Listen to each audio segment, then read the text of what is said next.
กัดไรเฮือกไฟเด้อ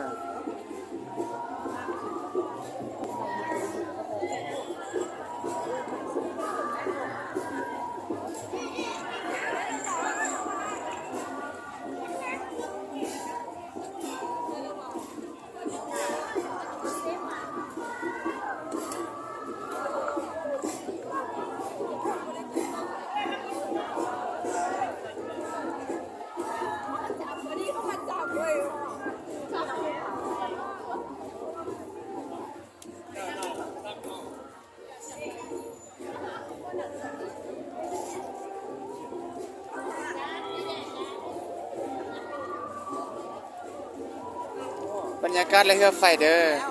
ที่โรงเรียน SOS น้องบัง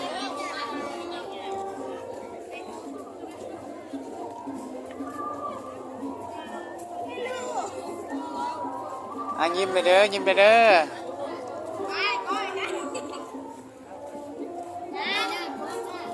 อันนี้เฮือกไฟอันกลุ่มสังคโลกเด้อโรงเรียน SOS น้องบังงามไล่เด้อพญานาคเขา